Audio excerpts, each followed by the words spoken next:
All right, joining us now, the U.S. Ambassador to the UN, Mike Waltz. Great to have you with us. Let's start where we started with the senator, which is this issue of Greenland. I want to read you a couple things. The Atlantic says one senior European diplomat told us about a significant and probably irreversible rupture between Europe and the U.S.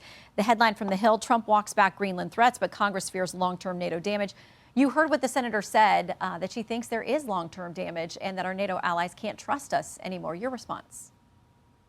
Well, thanks, Shannon. And just from a broader NATO standpoint, look at where NATO was the beginning of President Trump's first term, with less than 7 countries contributing the bare minimum.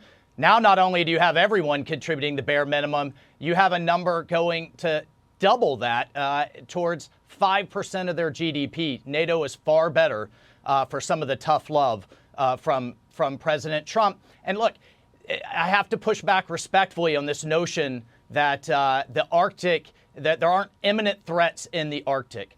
Russia is modernizing its nuclear program. It has nuclear-powered cruise missiles now that they're testing to evade our radars. China is tripling the size of its nuclear arsenal. Shannon, all of those assets, all of those missiles will fly over the Arctic if they were ever to attack the United States. President Trump isn't going to wait until they're right there on our doorstep. So what is he doing? He's putting in the Iron Dome. We have to have the latitude to do that.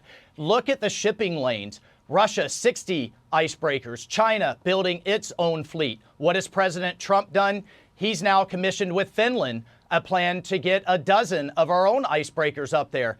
How many heavy icebreakers from Denmark or from Canada, Shannon? Zero.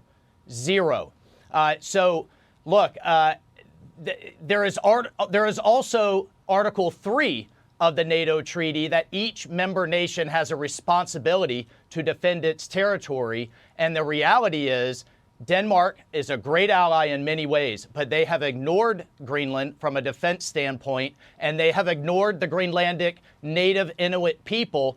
Final point there, if you look in contrast to Alaska natives, there's an Alaska Sovereign Wealth Fund, Shannon, that has over $80 billion in assets benefiting Alaskan natives. If you get a cancer diagnosis in Greenland right now, it's darn near a death sentence. Denmark has not invested in the way that it should have over the years. In fact, you've had scandals like in the 1970s where they were sterilizing Greenlandic women so they couldn't have kids, and then therefore they wouldn't have to pay for them anymore. So let's get all of the kind of facts out on the table. And President Trump is going to do what it takes to defend the American people, even when our allies are ignoring these glaring threats. Okay, so you mentioned Russia, and obviously you think that's a little bit more pressing issue than the senator does at this moment. Reuters reporting this morning that Kremlin spokesperson Dmitry Peskov said to Russian state television that Russian military is going to attentively monitor these plans for a Golden Dome. What does that say to you? Well, that says just like under President Reagan when he was talking about Star Wars and a massive modernization of our ability to defend ourselves, that the Russians are worried. Again, if you look at the Arctic, look at a map, Shannon, of the dozens of bases the Russians have in the Arctic. We have one up there, and we need the ability to defend this critical domain. And we haven't even begun talking about, as the ice shrinks, the shipping lanes, the critical minerals, the oil and gas, the fisheries.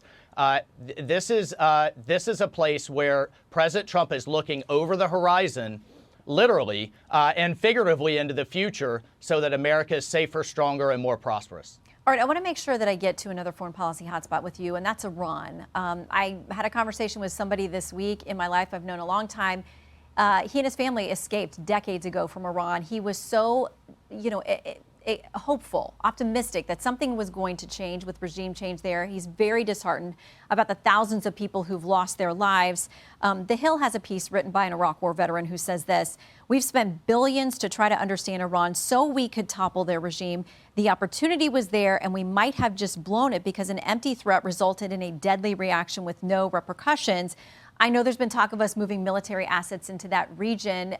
Is this the quiet before the storm? I mean, what is our policy with Iran moving forward? Well, Shannon, I would never get ahead of the commander-in-chief in this regard. But I'll tell you what, this has turned out to be, and we're getting more information as the internet blackout and the jamming of Starlink blackout has also occurred.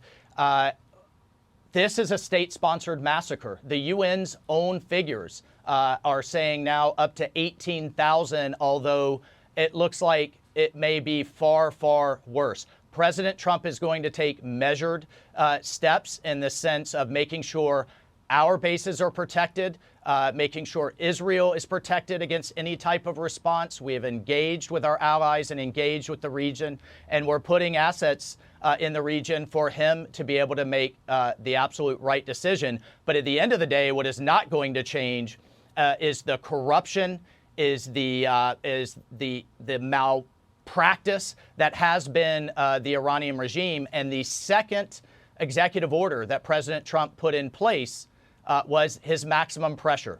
And as we see the Iranian economy continue to tank, I don't think the situation is going to get any better for the regime. Well, let's hope it gets better for those people. As we know, we've watched many times in recent years for them to try to bring about change.